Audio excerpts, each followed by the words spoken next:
Well, there's no question that the first half was affected detrimentally by the strong wind that's blowing around Upton Park, and quite often that contributed to a lack of flow in the play.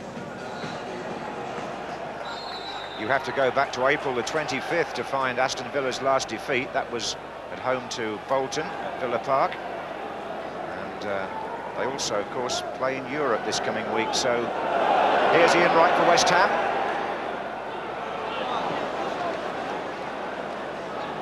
Only 2 defeats in 19 Premiership matches since John Gregory took over.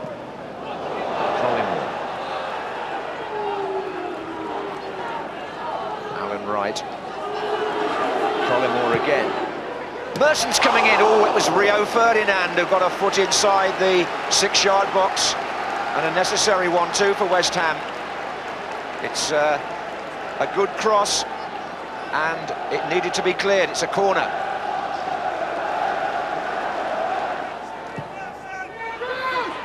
But it's onto the chest of John Hartson. Southgate then gets a touch and returns it to the far side.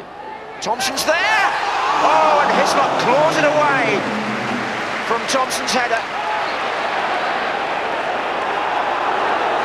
Well, Shaka Hislop called into action there. It's swung in for Thompson to get good contact, and that's a decent save by Hislop going to his left. Here's Hartson.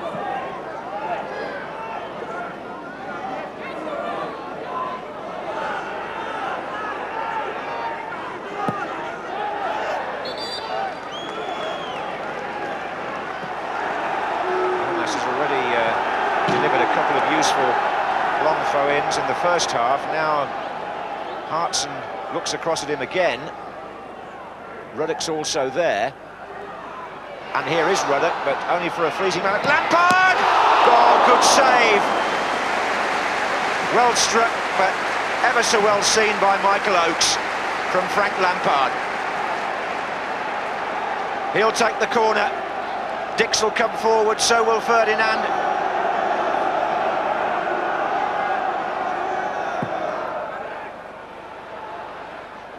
Ruddock trying to come round the back.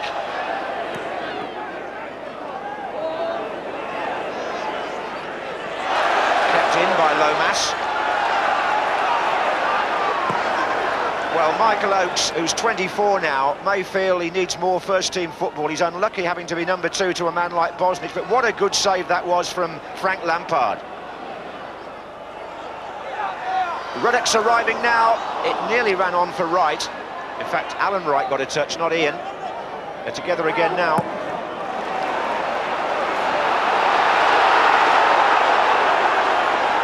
Oh, well, Gary Charles let the ball run and then got the last touch.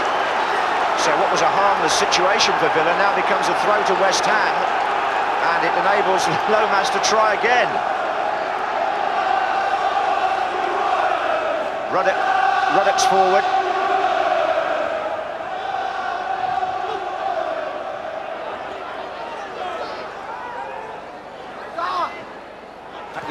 Oh, Dix!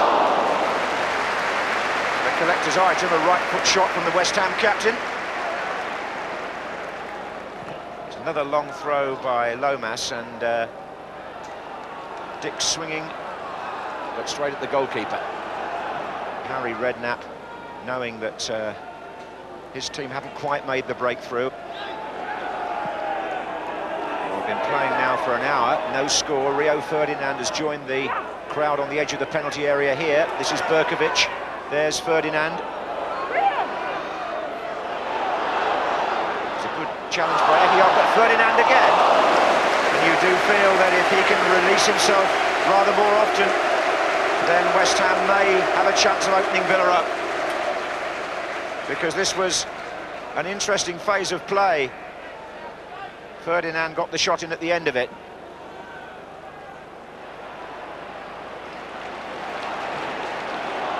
This is Hendry up against Pearce. Then against Sinclair. Hendry did ever so well. Pearce got a second challenge in. Taylor. Oh, Ian Wright there on Alan Wright. The play goes on for the moment. This is Merson. Oh, two rights nearly made a wrong there. This is Berkovic to Hartson. And now it's Charles, and West Ham getting caught in possession and not winning it back for the moment. Merson. Oh, good ball. Hendry with a chance for Villa. And Merson, surely. Oh, what a miss. You've got to say what a bad miss by Paul Merson. Hislop gets congratulated. But if Merson had got any weight on the shot at all, it had to be a goal. This is Hendry with the shot. Hislop turns it to one side. And Merson only prodded that.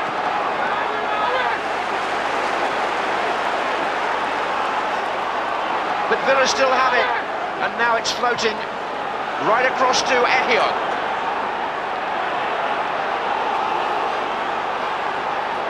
And he's tangling up with Ruddock. Well, Hislop will get praise there, initially for his save from Hendry, but he knows that if Merson had really got hold of the follower, there was no way he would have got back. And both the rights collide again. Here's Thompson.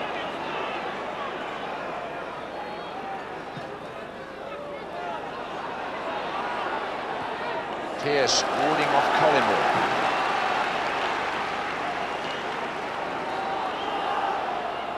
Hendry. Villa fans appealing for hands against Ian Pierce there. They had a better view than the referee perhaps, but nobody on the field appealed, which I think tells the story. Berkovic plays the 1-2 with Lampard.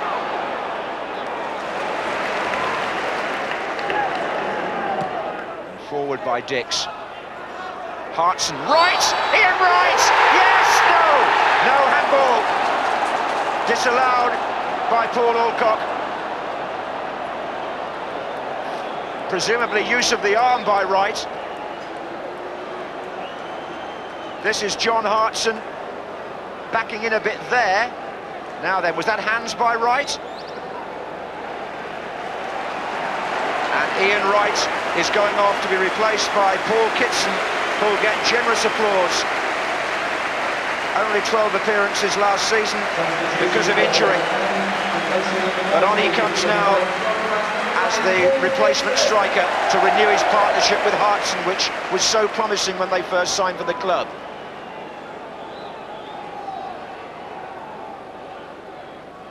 Here's a header out by Ferdinand. Taylor.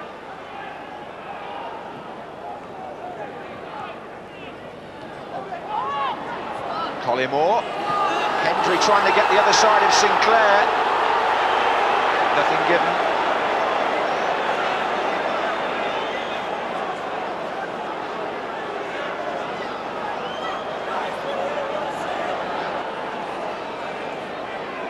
They're gesticulating over there on the West Ham bench. They may have just one last chance in the last minute of stoppage time, but not like that. Ferdinand has placed that where there was no West Ham colleague at all.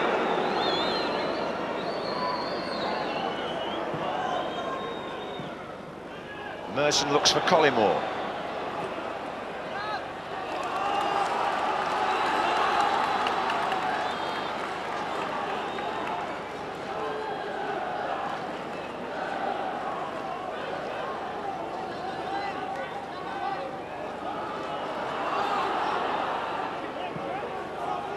This is Collymore.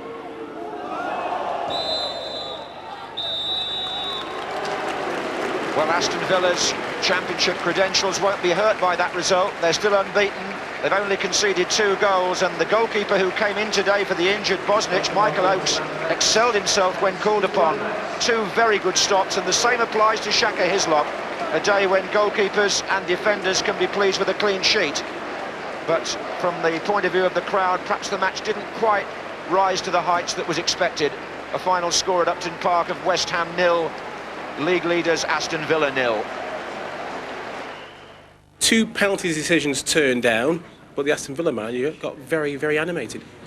Well, I did. I think Ian Pierce caught one and volleyed it down the pitch. I was amazed that a decision wasn't given, but As you know, I mean, I think Mr. Alcott in the last couple of weeks has made one or two decisions that have since been played back on TV, and I think probably today he sat on the fence with that one. I thought it was a definite penalty, and I think Piercy did. I think looking at Big Ian, he couldn't believe he got away with it, but that's how it goes. John Hartson didn't look his normal competitive self. Is that due perhaps to what has gone on?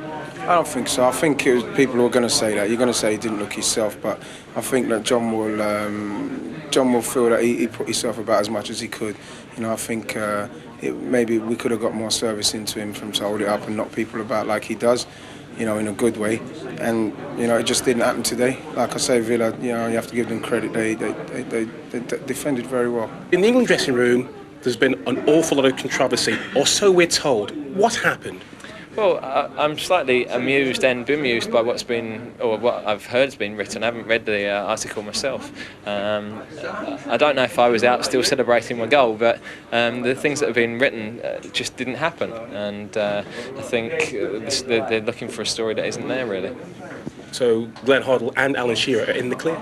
Well, I mean, if there's anything to be clear about, you know, I think after a game, people always ask their point of view, but what's been said today is quite ludicrous. Garth Crooks put in the questions. Mark, for a 0-0, that was a pretty good game, wasn't it? It wasn't a bad game at all. Well, you know, you must be the jinx because we don't normally get 0-0 on this programme, but certainly it was one of the better ones. And you know, the fact of Aston Villa having to go to West Ham, we were very, very good at home, and everybody was spotlighting on Hartson, of course, and Berkovic because of the spat that they had the other week. But I thought they were slightly inconsistent today, the two of them, plus Ian Wright, and really I think Aston Villa did very, very well just in keeping all of those three players quiet. The stats say Villa have got the best defence in the country. What about the performance on the pitch? Does it match the stats? Yes, it does. They've only conceded 2 goals so far throughout this season. Here you can see why. I mean, John Gregory's obviously worked very, very hard on them. There's Ian Wright in possession, and all the time you see Villa players staying on the feet, showing people away from the goal all the time. They're all in a line, they know exactly what their job is. They don't put a foot in because they know they don't want to sit on the backsides, and eventually what happened today was West Ham, more often than not, gave the ball away and gave the ball straight back to Aston Villa. But the thing about them as well is they're very, very good in all departments. We've talked about Gareth Barry on this programme before. Here he is, lovely little header into Taylor, takes himself up another position, doesn't hoof it down the line, back it goes into Taylor. He's still there saying, yeah, I'll have it, and a nice little dink, and Aston Villa are on the way again. And that was probably symptomatic of the way they played today, certainly Southgate and Ekiog. Here they were on the attack, they've lost the ball, and all of a sudden all you see is that the blue shirt's trying to get back. Ekiog in that instance, Taylor, again he doesn't dive in, he's buying time for his other players. Berkovic's on the run, players trying to get back all the time, trying to get back goal side, be organised, and you think, yeah, Ian Wright, edge of the box, no, he's forced back, he's forced out, and there was always, wherever West Ham were attacking, there was always a Villa shirt in the way, and there they got the block, and that's what they did very, very well all day, and they protected the goalkeeper, Oates, really well. Were you expecting someone to pinch the points there? Was that sort of game you thought someone just nick a goal? I thought so. The longer you look at it, and you thought that there's so much attacking talent that maybe somebody would actually pinch the points. And I mean, it fell to Merson in the end. And again, it was Aston Villa at the best, pinching the ball. You know, lovely little run on the outside, running through the middle. And the thing about Aston Villa is Merson. Merson's the key for them. Great little ball into Hendry, nice late run. Hislop does well with the first one. I mean, what Merson's doing, I don't know. You know, full marks to Shaka Hislop getting the second one, but it's come off the sole of his foot, and really Merson should have buried it, and of course Aston Villa would have been back at the motorway with all the points. He is playing good football, Paul Merson, isn't he? All of them, Ray, all of them. Great confidence throughout the side. They play as a unit, we said, it's very, very well organised, and you know, they're all playing for each other and the manager. Thanks, Mark.